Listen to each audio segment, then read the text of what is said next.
The video you're going to watch is, it originally started of just repairing a torpedo heater, but it turned into doing a complete service on a torpedo heater, excuse me. If you have one, if you're thinking about one, even if yours is working perfect, I suggest to watch the entire video, because the old phrase of a stitch in time saves 9, or an ounce of prevention is worth a pound of cure.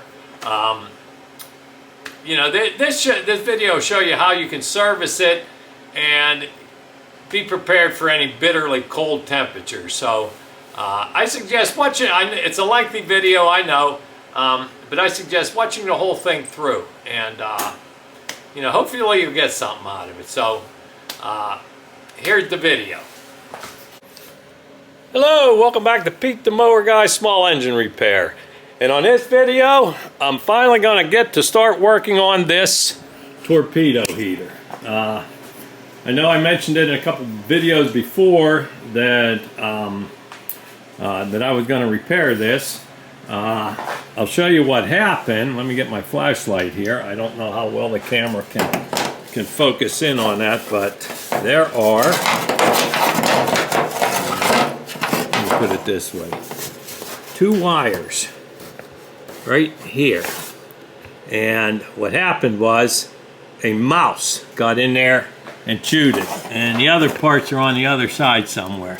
So in order to fix this thing, I'm going to have to, and you know, I'm a firm believer, I always use the phrase, there's no such thing as a shortcut.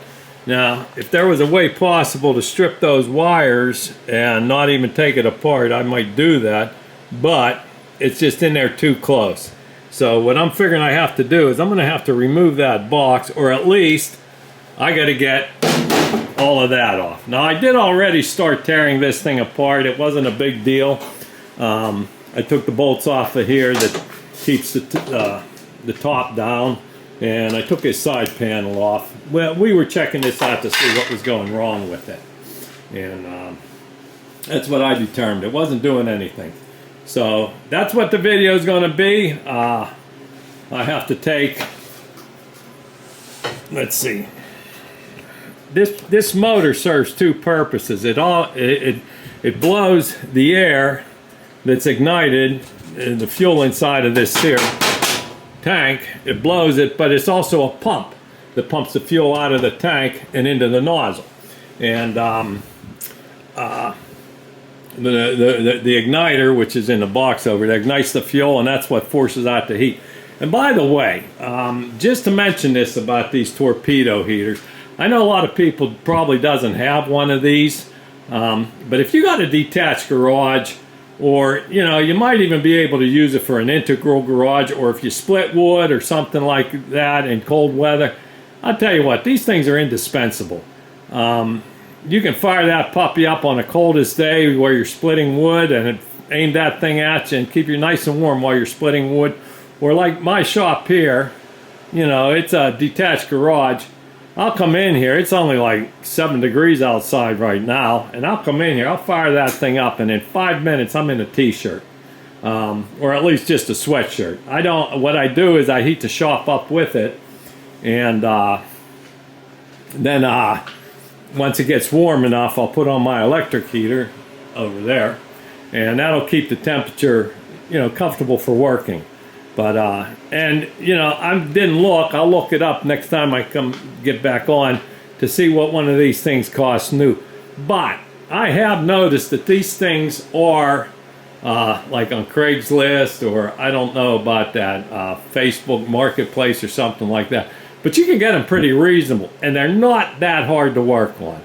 And when I come back, I'll show you what I have to do, what tools I need. You're going to need a low pressure air gauge. I'll show you what that is. But they're really not difficult to work on, and you can get one pretty cheap and tinker around with it a little bit and have a nice heater. So sit tight, let me get things rearranged here, and we'll get back into tearing this thing apart. Alright, time to get back into this thing. I I got to get this yellow cover off of it, and the only way I'm going to be able to do it, I got to take this part here off. So I'm hoping just these 4 bolts hold it on and it'll slide out the front. There's a couple of hoses here. I've got to get those off. One of them goes to the tank, and the other one goes to the motor. And what the motor does, like I explained earlier, it forces the air out the combustion chamber, and the pump, which is on the back, is what pumps the fuel out of the tank and into the nozzle. Simple enough. So let me get this thing started tearing apart. First, I got to get these fuel lines off. Shouldn't be too bad because I replaced those when the guy first got this thing. They're coming right up. And it was working fine. But he had it in a shed and mice got to it. And well, they chewed on the insulation, cut the wires. So they could be destructive little critters.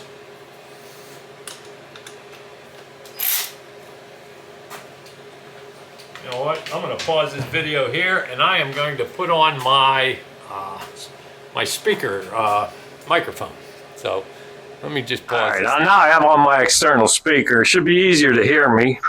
I don't know if it was that hard to hear me with just the speaker on the camera, but I just think it'd be easier. Oh.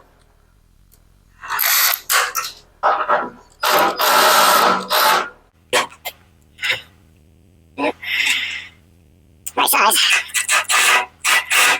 That one not coming out. Probably stepped it because I had the ratchet wrench going the wrong way. No, maybe that wasn't my fault. That one's stripped and they're both stripped.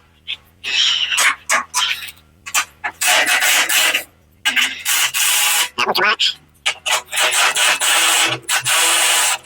That one come out. Now let's see if I can get this one out. I got this magnetic dish here. You should learn to put the bolts in it. I know I talked enough about them. There it came out. Alright.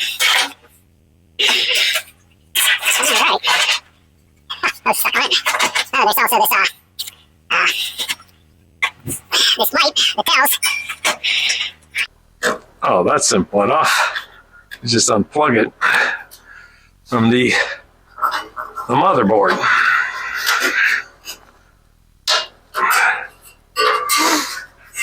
All right, there's that thing. I'm gonna just set it over here out of the way for now.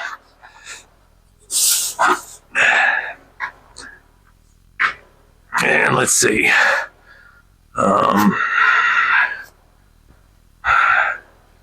Get this thing out of the way here. Missing one of these little rubber pieces on it, but I don't think that's a big deal. One of these things I want to mention about these torpedo heaters, I may have said it earlier. Boy, if you have a detached garage, you can't beat having these things. My shop here is 20 by 20, and I have one over there. It's 115,000 BTUs, and I'll tell you what, it heats this shop up like that. I think I mentioned it earlier. I turn it on, I run it till it warms up enough for me to be warm in here. Then I turn it off, unplug it, and then just use the electric heater. I showed that to you a little earlier. But you know, they're really great to have. I never really, and I'll tell you, you could probably find these things really cheap on like, I think I even mentioned that earlier. Part Street, or not Part Street, Craigslist, or that Amazon, you know, that, or Facebook Marketplace, whatever that is. I don't have Facebook, so I don't know what it's called. I don't shop on it, but I know a lot of people do and get some pretty good deals on that. So, you know, you can get these things pretty cheap and have a nice heater. It's about it's about the third or fourth one of these I worked on. And the one thing that I found out is that there's really not much to them. You know, this one does have a motherboard on it. I'll grab the camera a little bit later and show you what it is. As I said, they're just simple sheet metal screws, small sheet metal screws that holds this together. And I don't want to use that ratchet wrench on these because they're just too tiny. So I'll just tighten them up by hand. That'll be plenty tight enough for them. Yep.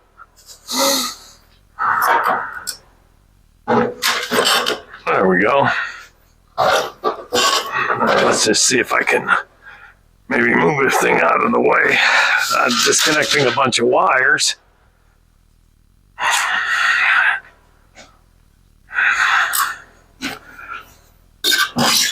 Oh, it's got some weight to it. That's that motor. Maybe if I maybe turn this thing sideways. There's the box. Now that should hold it because the box is right here and it's not attached to anything. Probably looks like it's what ignites it. Maybe I could just pull it off. Alrighty. Must be the box that lights up the igniter. Let me set this thing back in place.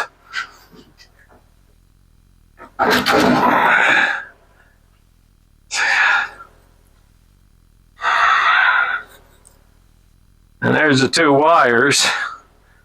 And it kind of looks like I'm going to have to splice them together.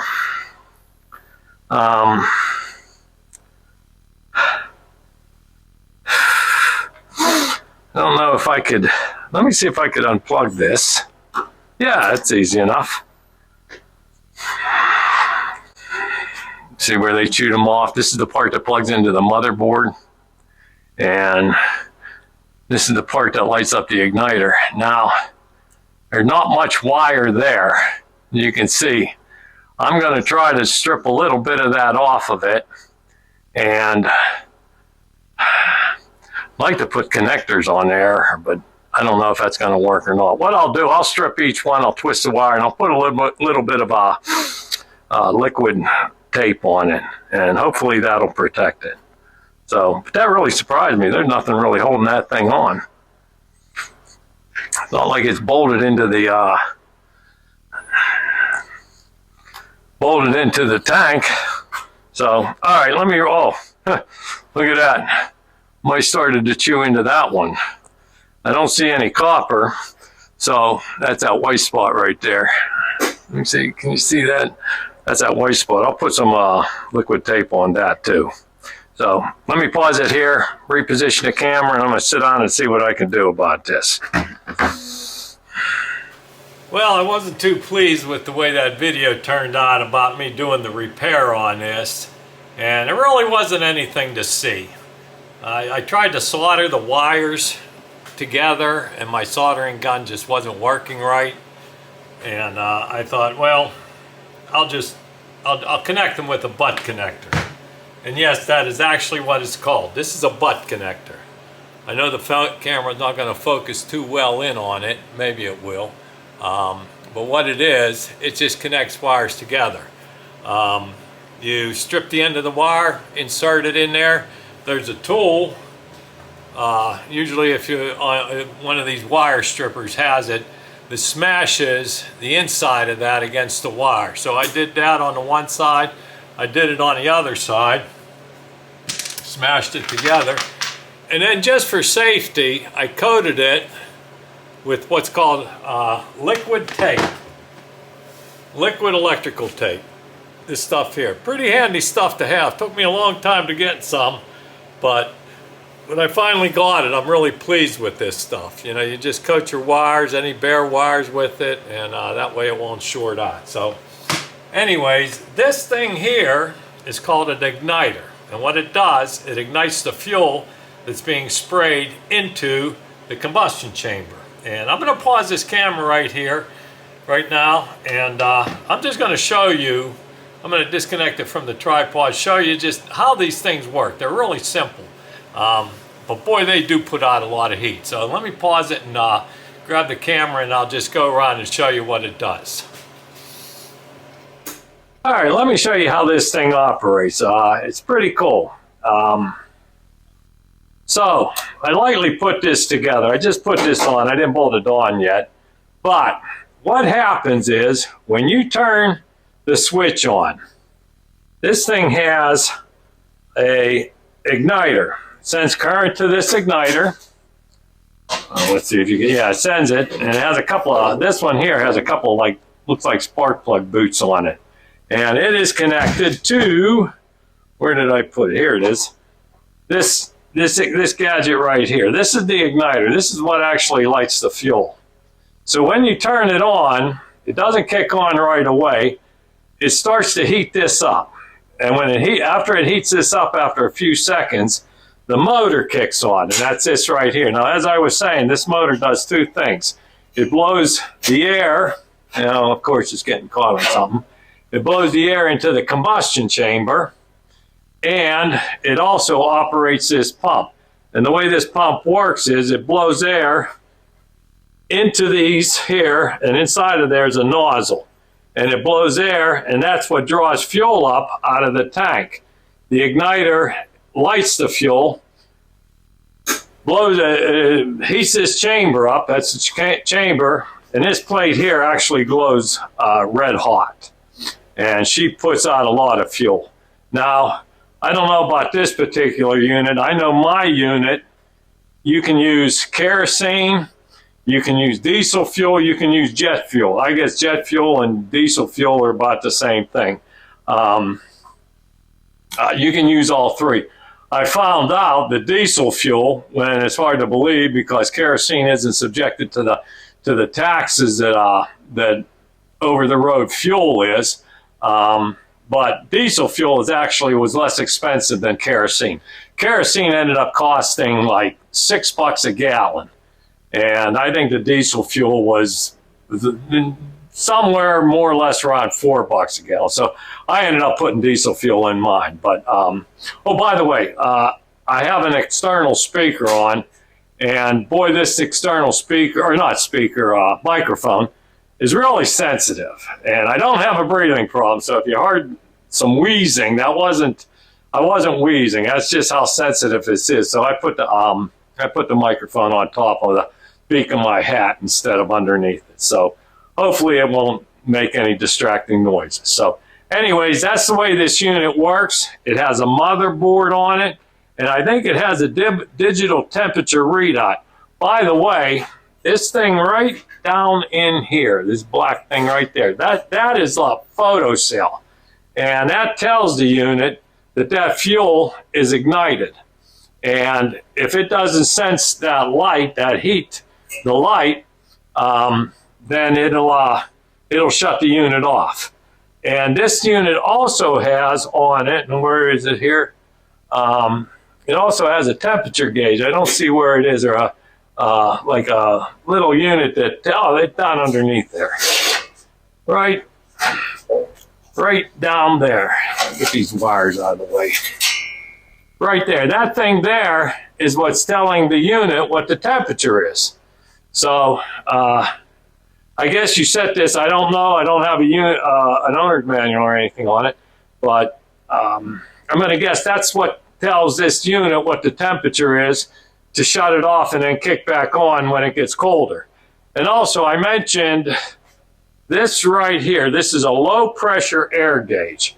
And you need that because you have to set the air pressure for this pump to work. The way it is, it's got like a bunch of blades. They look like they're carbon, and as it turns, it creates the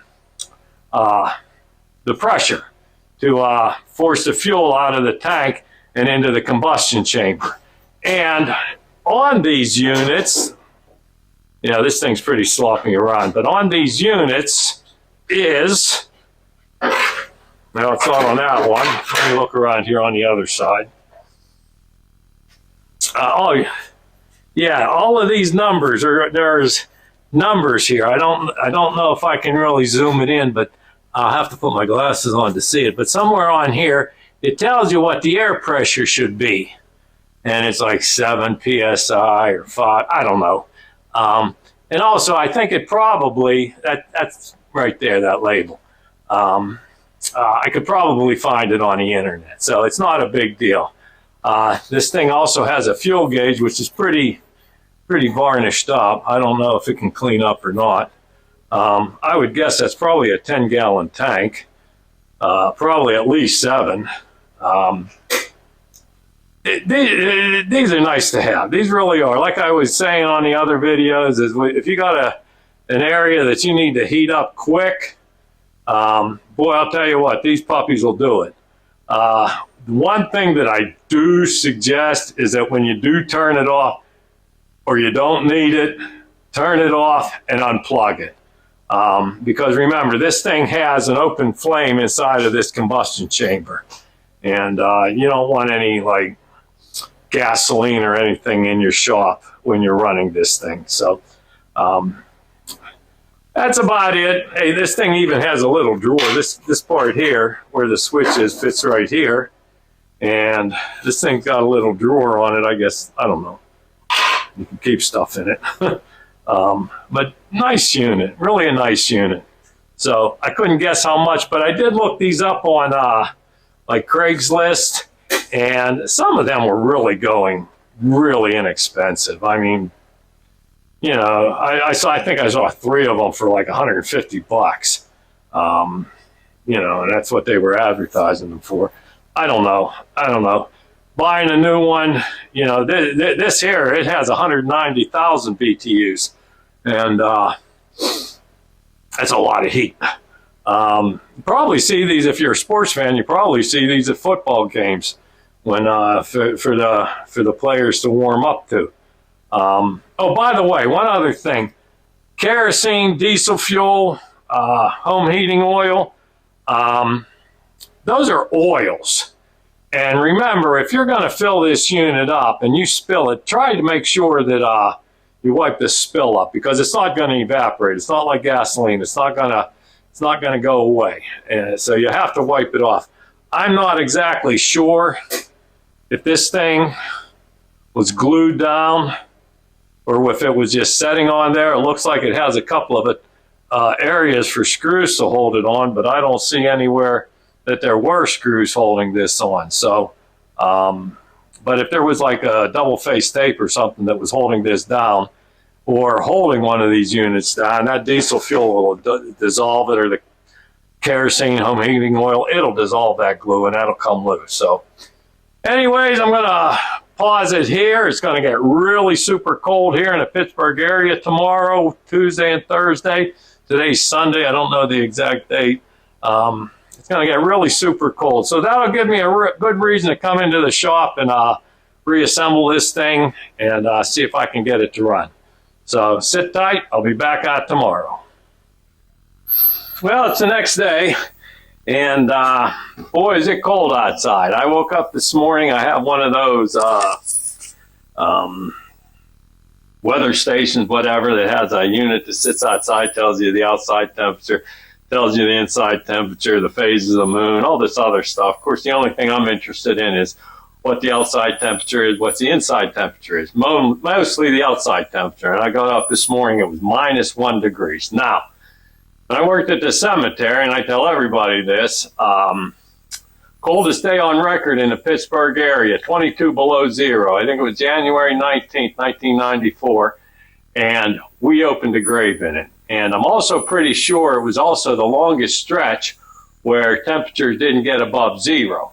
And I forget how many interments we had that week, but I don't like it. but it's not like I haven't seen it before. So anyways, I got in the shop here, I fired up my kerosene heater, got the shop nice and warm, and I'm looking at the electric heater and it's showing 75 degrees or 72, I'm not sure, but it sure warmed this shop up pretty quick.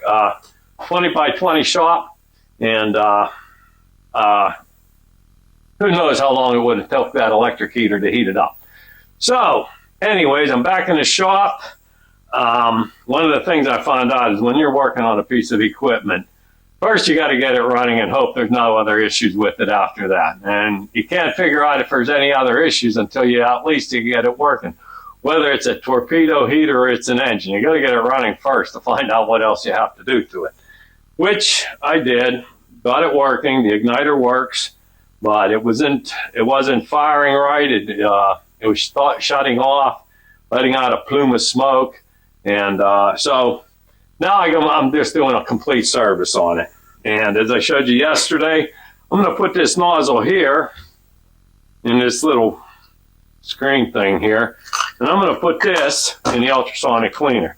While it's in there, I've got these fuel lines here, and I'm not too pleased with them, so I don't know if they're really sealing up good. So what I'm going to do, I'm going to take a piece of this neoprene, I'm going to cut it that size, I'm going to put hose clamps on the end of it, and when I install it, you know, put the hose clamps in their proper place, and hopefully it'll seal nice and tight. It is a 1/4 inch ID, so it should work fine. This is just, this is fuel line. This is fuel line for a riding mower, or any ride, for a small engine. So anyways, that's what I'm going to do. Let me put this in and cut some fuel line. All right.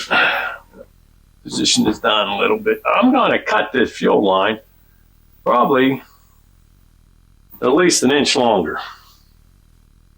And the reason being is, if I cut it too long, and this actually goes without saying, if I cut it too long, I could always trim it off. But if I cut it too short, then I'm going to have to replace it, and there's a piece of fuel line that's just being wasted. So let me get something to cut this with. They're 2 different lengths. This one here, this short one, went to the tank.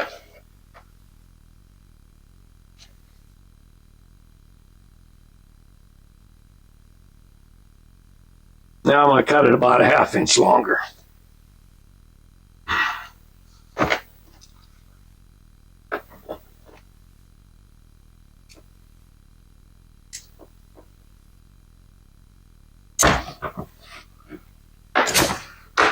That one.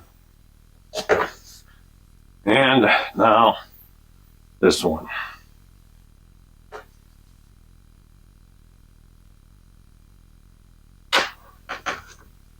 Again, about a 1/2 inch longer. That should be plenty long enough. 1/2 inch, 1 inch. I don't know what this stuff costs per foot. So I don't think it's going to be that much where it's going to really break me, like cutting an extra 1/2 inch off of a fuel line. All right, there they are. Let me go get some hose clamps. There, my heater just kicked on.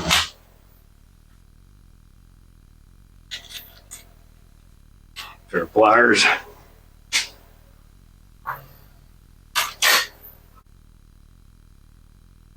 When I strip a mower and it has the neoprene fuel line, I'll always take the hose clamps off because they're always valuable. And these kind of spring-loaded hose clamps, sometimes after a long time, they do tend to break. So, and you know, if push comes to shove, you don't have one. Well, I'll tell you what else you could use is a zip tie. You can stretch one of those on there and pull it pretty tight, and that'll work just fine too.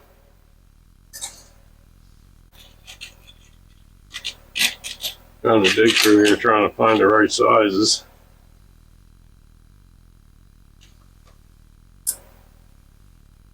I'm not exactly sure, these being color coded, if the different colors mean anything. I think they do. I'm not exactly sure.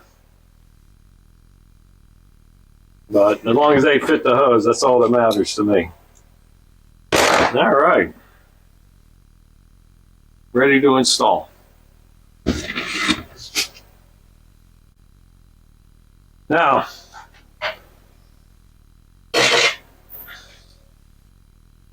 where this fuel, before I do that, I think I'm going to take this off. I think it unscrews. That's where the fuel line goes into the tank. And since I got everything open, I'm going to open that up and see. I think it just unscrews. Yeah, it seems like that. And see what kind of condition the screen is. It's clear. Was really, I did have one of these that I worked on. That was completely clogged, and that's why it wouldn't work. So that's clear. I don't have to worry about that anymore. But it's best to check it now while I got it apart. All right. Now that's plastic. And it's pretty, I mean, the shop's warming up, but everything else in the shop's pretty cold. So I know that plastic could be a little bit fragile. But what I'm going to do, I'm going to give that a little shot of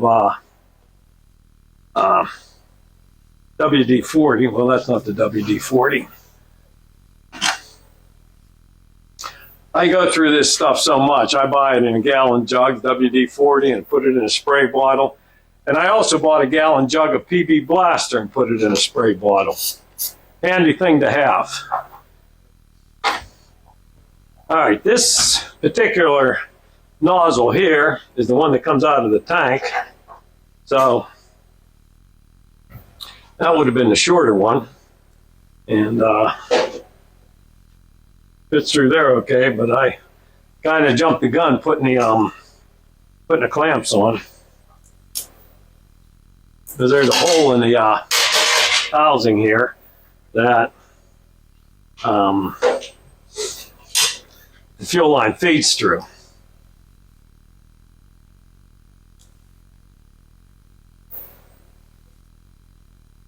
I think what I'm going to do next time I get to my iPad, I'm going to type in there, does kerosene, there, it slides right on. Does kerosene go stale? I always call it sour, like gasoline does. I don't think so, being that it's really an oil. I'm pretty sure that's what it is. So I don't think it really, does, but I'll type it in and see. I know I saw one of these videos one time that,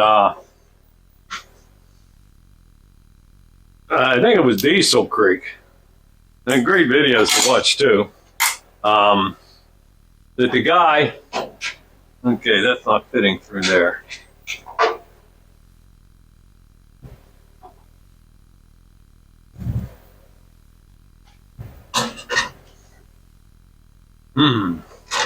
Well, looks like I'm not going to be able to use this. It's too thick to fit through the hole. And there's actually 2 holes that this has to go down through. So, looks like I'm not going to use this.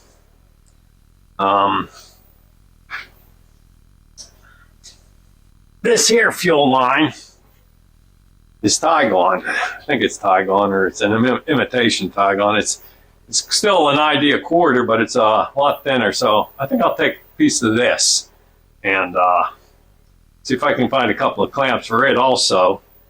And I'll use this. That's a long enough piece. I'm not going to end up wasting it. I'll find some use for it. So anyway, I'm going to pause there and cut myself a piece of this.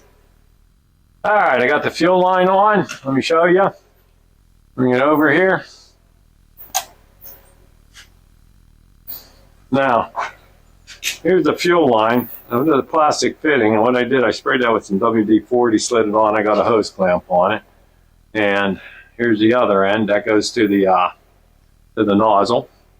And I use this Tygon, and I got a clamp on it here, and this also goes to the nozzle. And this is where the fuel is going to be drawn out of the tank. This is the air pressure that forces the fuel out of the tank. So it was nice to have it clear because you could see the fuel line coming up through it, but I think I'd just rather go with a fuel line type. They're both fuel lines, but this is the reinforced neoprene. I'm going to go with that. So anyways, and then I noticed in here, this little unit here, I think that's what tells you the temperature. I'm going to spray some brake cleaner on that, on a Q-tip, and kind of clean the end of that up. Let me set this. Q-tips are a great thing to have in a shop. There's a lot of things, household things, that's nice to have in a shop. Fingernail polish. I often use that for if I'm replacing a Welsh plug in a 2-cycle carburetor. After you replace it, you just spray it with that, or you just brush it on with that, and it's impervious to gasoline and doesn't hurt anything. Oh boy, that is really dirty. I don't know if that's really going to affect anything, but I want to make sure it's nice and clean. Give me another douse here.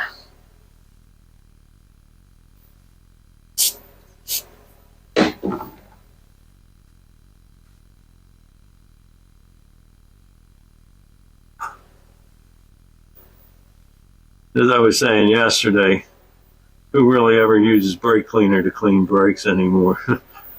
It's just such a valuable thing to have to clean grease off of anything. When I'm rebuilding a 2-cycle engine, or not, excuse me, not just a 2-cycle, any engine, especially the 4-cylinders.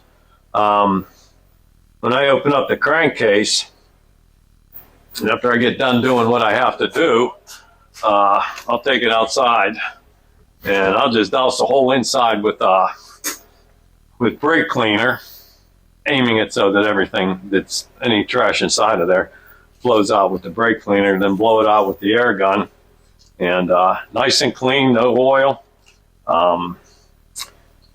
Beats having to tear it apart and scrub it with a scrub brush.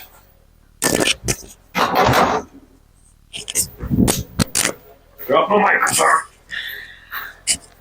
By the way, I'm putting it on top so that doesn't pick up me breathing in and out. All right, let's see. I think this thing here is called a photostat, something like that. I'm going to do the same thing. I'm just going to take some brake cleaner. It looks like it's plastic coated or something, but I'm going to take a little bit of brake cleaner on a Q-tip and just hope I don't ruin it, because I don't know if that's going to hurt anything. But clean it up with a little bit of brake cleaner on a Q-tip. Yeah, it doesn't look too dirty in there.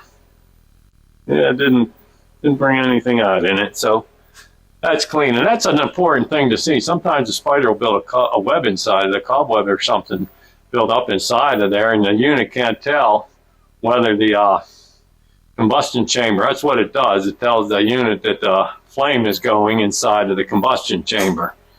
And if this thing isn't working properly, it'll run for a few minutes and just stall. So anyways, I just want to make sure it's clean. The collar coating is a rubber type material. I'm gonna wet it with some WD-40 and slide it back in place. And I think I'll be ready to get the nozzle out of the ultrasonic cleaner and reassemble it. So let me get this installed.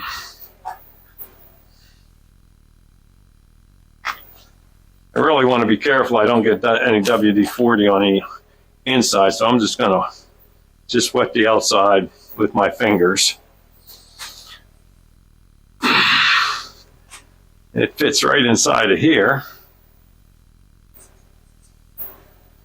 And after I do get it installed, I'm just going to wipe all of that off. There it is, right inside. Grab a rag here, or a paper towel.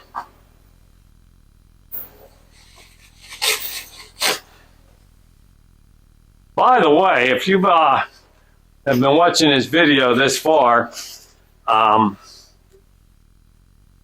at the end of this video, the work for me is going to be how to cut a tire, a lawn tractor tire, in half. I don't know if I mentioned it earlier, but yeah, I think I did. The garbage companies usually don't take a tire that's in one piece, but if you cut it in half, they might take it. Anyways, I may have mentioned it already. That's what I'm going to show you what to do. All right, that's ready to go. Back in place. I set this back down.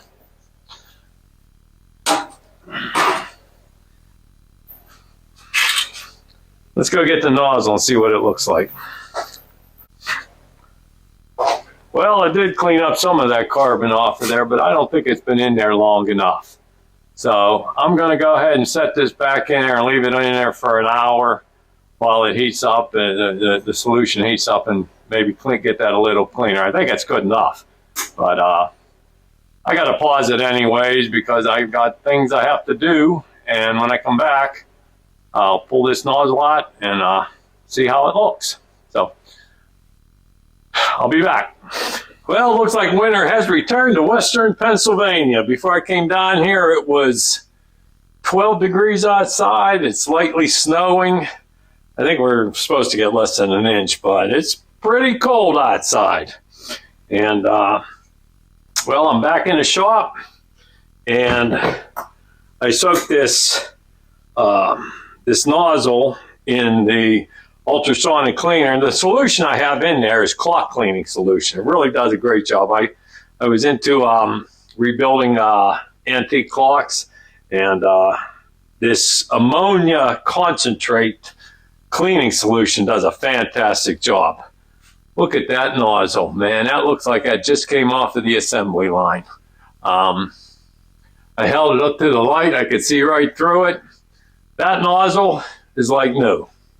So I'm going to reinstall it, and I'm going to put it on that combustion chamber, and hopefully we get this thing working. Now, I read this today. I forget, I don't know who wrote it, but I really like the phrase, and it goes like, it isn't a failure if you lose, it's a failure if you quit. And when it comes to machines, I don't like to quit. So I'm going to, one of the things I found out about small engine repair is, well, first of all, in order to figure out if you've got a problem, you've got to get it working. And this thing didn't work. That you could say, I showed in the video earlier how the mice chewed the wiring harness, and so I knew I couldn't do anything until at least I got that thing working, which I did. And when I fired it up, all it was doing was, you know, it just run for a little bit. It was running sporadically, and then it would just stall and let out a big puff of smoke, and the shop here ended up filling up with smoke. And it's like, all right, I got to do a little bit more here. So instead of just doing a repair to repair that that igniter module, I'm doing a complete service on it. And as you can tell from the video, a complete service really isn't all that much. It's just you know, cleaning the nozzle and you know, the fuel lines, things like that, and you know, making sure the photostat, whatever that thing's called, clean, and whatever else. So it's, even though it's a complete service, it's not well, it's not rocket science. So, all right, let me get this thing back on. The injector, I don't know if that's what it's called or not. I could see where the holes were that held this in place before, so I'm going to try to get those all lined up. You can see where the marks were from the bolts that held it on, and that's it right there. We have a nut driver on, I already have it on.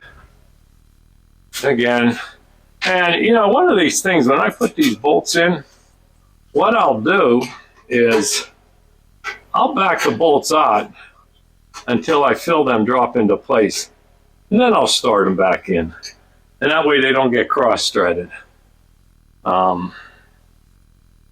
When the threads all mesh together, it should, you can hear that.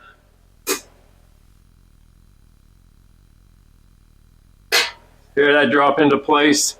Now I know I can start it in. And again, like I've said on other videos, I don't tighten all of the bolts at one time.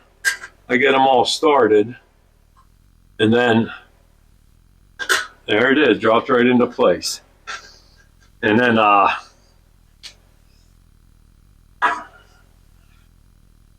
tighten all three up.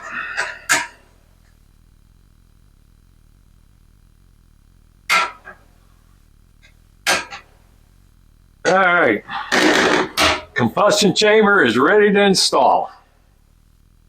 Let me rearrange the camera, and I'll install it. All right, I got it all together, ready to fire. Let's give it a shot.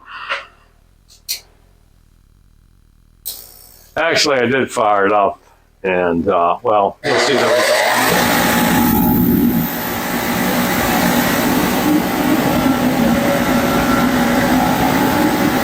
There she is. The pressure gauge is reading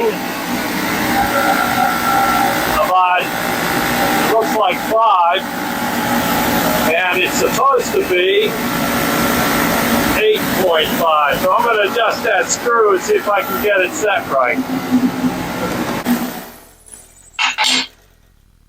Well, I have the screw turned in all the way, and I don't seem to get pressure up above 5. And the pressure should be 8.5. So, you know what, let me take this gauge off and put mine on and see if mine does any better. I don't know if there's a problem with this gauge or not. So, let me try mine.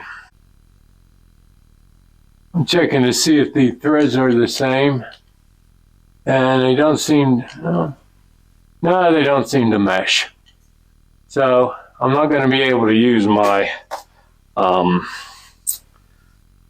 my gauge.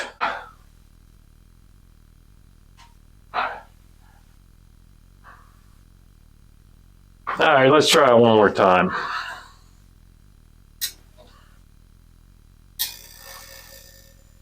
I can see the igniter igniting the lighting, fuel going.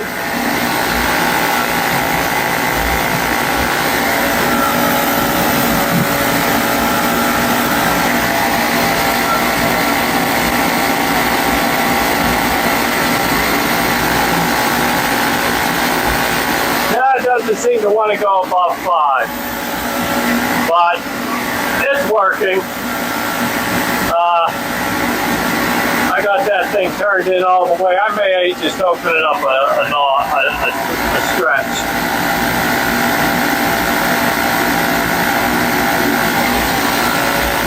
Didn't really change it any.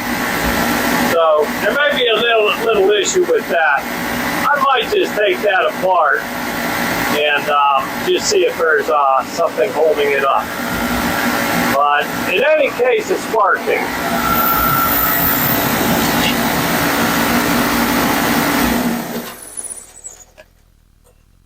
Sometimes it's best to leave well enough alone. It seems to be working just fine. So I'm going to go ahead and finish butting this up, and maybe put it on a floor and light it up, and see how she works. Oh, that's next. Well, there she is, all put together. There's a gauge, the front of it, knob to control the temperature. You could turn it off, turning it down all the way. There's a fuel gauge right here. I cleaned that up. So you can read it where you put your fuel in. Doesn't say if you can use anything else outside of kerosene on it. I think it did say something on there. Only use something like K1 kerosene, whatever. But it's together. Got her all bolted down. Has a little neat feature right here. Little compartment for, I don't know, whatever. But I am almost positive that this thing has been taken apart before from somebody who really didn't know how to work on one of these. And of course, there was a point in time that I didn't know how to work on one of these. And but I did some research and things like that, found out about it. And but whoever, because it was given to the guy who originally owns this, who owns it now, I mean. And they're not going to give something away if it works, of course. So anyways, let me put the camera down and let's see what happens. I'm going to fire this up.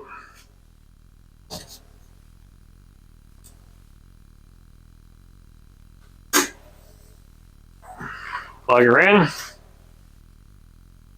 I'm going to set the knob at 70 degrees. I'm going to turn it on.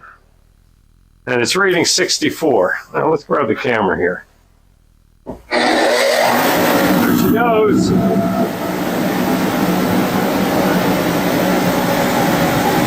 Heating up. Everything seems to be working the way it's supposed to. Now, that air gauge is not going up to where it says it should be, and I don't really want to change it any, because it's working fine. I can already feel it heating up the shaft, and I'm standing on the other side of it. You can see the temperature gauge went up from 64 to 68. Now it just hit 70. I did notice this thing was made in China. Now it hit 72. I don't know if it's going to turn off automatically or not. Maybe I'll just turn the dial down and see what happens. Yes, it does. It turns itself off, and I think it'll probably kick back on once that temperature drops. So, anyways, this was made in China. I read this thing on Craigslist, Pittsburgh, about these Chinese-made torpedo heaters. Well, that is better to have one that was made in the United States. I forget what year they stopped making them in the United States, but hey, it works. And, you know, the price was right. So now, as I was saying earlier, in order to figure out how it works, I got to at least get something, the igniter, to work. And it wasn't working properly. It just wasn't firing right. So I ended up doing a complete service on this thing. And if you watch the whole video, you can see that even a complete service on a torpedo heater really isn't a big deal. So, you know, if you, as I said earlier, if you have a detached garage or you got to work outside in cold weather, man, these puppies can't be beat. So, anyways, that's it for the torpedo heater. Next, I'm going to talk about work for me, cutting those tires in half. All right, this is my work for me segment. And what this segment's going to be about, you got a riding mower and you're going to replace your tires for whatever they're worn out. I mean, you could do it with spoons, things like even screwdrivers. But when you put the new tires on, now you got a problem. You got to get rid of your old tires. And most garbage companies won't take a tire when it's whole like that. And the reason being, or for what I understood the reason being, is that no matter how deep you bury a tire, it always seems to work itself to the surface. So you'll have to check with your own local garbage company to see if they'll take it, but a lot of them will take it if you cut the tire in half. Now, I took these tires off of the caster wheels on the front of a ZTR I got sitting over there, and I got to get rid of these. Now, of course, it's small enough you can hide it in a garbage can and hope nobody notices that you threw a tire away. Your garbage bin that you threw, that it's in there. Or you could try to cut it in half. Now, if you ever tried to cut one of these in half with a knife, I tell you what, it's work. It really is, and you got to be really careful. I mean, there's a good chance you could always get, cut yourself good and end up having to get stitches. And but what I found works really well for me is one of these. Now, this is one of the Harbor Freight's. They call it an oscillating multi-function tool. And what I did was I put a box cutter razor blade on the end of it, just like that. I clamped it in like that and tried cutting the tire in half with that. So let's see what happens. Now, this was when Harbor Freight first come out with them. They don't sell these cheaper ones anymore. So once this one dies, I'll buy one of their better ones. But for now, it worked on the last one. Let's see what happens with this tire here.